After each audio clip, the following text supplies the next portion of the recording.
ایک ایسا نام جو صدیوں سے برے صغیر میں گونج رہا ہے، ایک ایسی ہستی جن کی میراث آج بھی لاکھوں دلوں میں زندہ ہے۔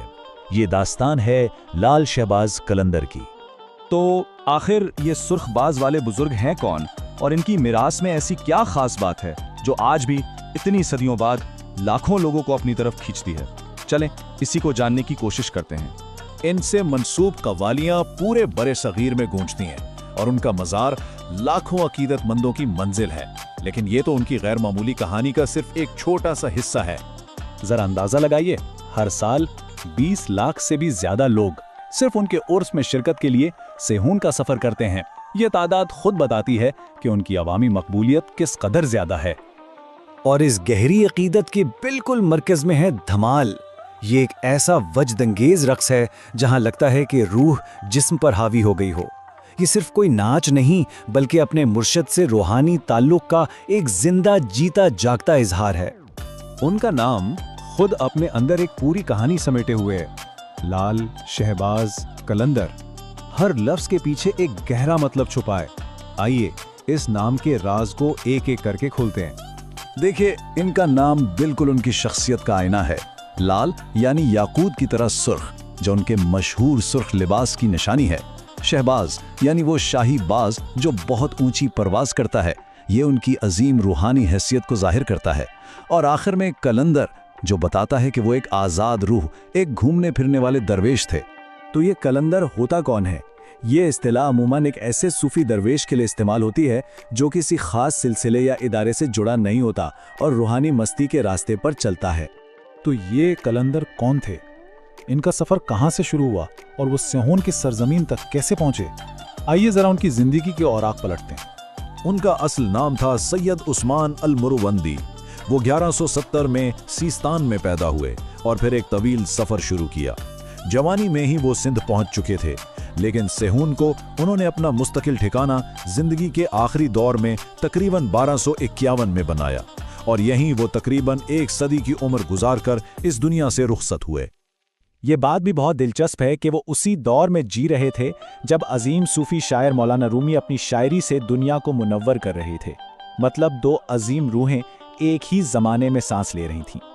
سندھ کو اپنا گھر بنانے سے پہلے قلندر نے پوری اسلامی دنیا کا سفر کیا تھا۔ لیکن وہ اکیلے نہیں تھے۔ تاریخ انہیں چہیار یار یعنی 4 دوست کے نام سے بھی یاد کرتی ہے۔ یہ اپنے وقت کے 4 عظیم اولیاء کی ایک ایسی روحانی دوستی تھی جس میں بہاؤالدین جکریہ، بابا فرید اور سید جلال الدین بخاری شامل تھے، اور اس دوستی نے برے صغیر میں صوفی ازم کی بنیادوں کو اور بھی مضبوط کر دیا۔ ان کی زندگی کا سفر تو سیہون میں تمام ہوا، لیکن ان کی میراث کا مرکز آج بھی وہیں قائم و دائم ہے۔ آئیے اب ایک نظر ڈالتے ہیں اس شاندار مزار پر جو ان کی لازوال موجودگی کا جیتا جاگتا ثبوت ہے۔ اس مزار کی پہلی تعمیر سن 1356 میں سلطان فیروز شاہ تغلق نے کروائی تھی، جس سے اس کی تاریخی اہمیت کا اندازہ ہوتا ہے۔ وقت کے ساتھ ساتھ یہ مزار محبت اور عقیدت کی علامت بنتا چلا گیا۔ اس کا چمکدار صحن، مرکز میں چاندی کی چادر سے ڈھکی قبر اور وہ سنہری دروازہ جو ذوالفقار علی بھٹو کی طرف سے ایک نذرانہ تھا۔ سندھی کاشی ٹائلوں اور شیشے کا کام اس کی خوبصورتی کو 4 چاند لگاتا ہے، اور ہر جمعرات کو یہ جگہ ہزاروں زائرین کی دعاؤں اور دھمال سے گونج اٹھتی ہے۔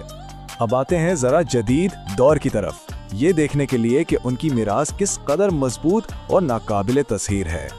16 فروری 2017 ایک بہت ہی المناک دن، جب شام کی دھمال کے دوران مزار پر ایک دہشت گرد نے خودکش حملہ کر دیا۔ اس حملے میں 88 بے گناہ جانیں چلی گئیں۔ یہ ایک بہت گہرا زخم تھا، لیکن یہ اس کمیونٹی کے عزم کو توڑ نہیں سکا۔ حملے کے صرف چند گھنٹے بعد اگلی صبح 3:30 بجے مزار کے نگران نے ہمت اور استقامت کی ایک علامت کے طور پر وہاں کی گھنٹی بجائی۔ نگران کا پیغام بالکل صاف تھا، وہ دہشت گردوں سے ڈرنے والے نہیں، اور ہوا بھی یہی۔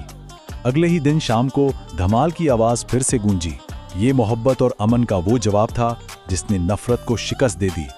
ایک طرف سیکیورٹی فورسز نے دہشت گردوں کے خلاف اپنا کام کیا، تو دوسری طرف عوام کا روحانی جواب اس سے بھی کئی زیادہ تیز اور طاقتور تھا۔ صرف 24 گھنٹوں کے اندر دھمال دوبارہ شروع ہو گیا۔ یہ اس بات کا زندہ ثبوت تھا کہ عقیدت کا جذبہ ہمیشہ خوف پر غالب آتا ہے۔ تو سوال یہ پیدا ہوتا ہے کہ 13ویں صدی کے ایک درویش میں آخر ایسی کیا طاقت ہے کہ 800 سال بعد بھی ان کا نام لوگوں کو اس قدر ہمت، حوصلہ اور عقیدت دیتا ہے؟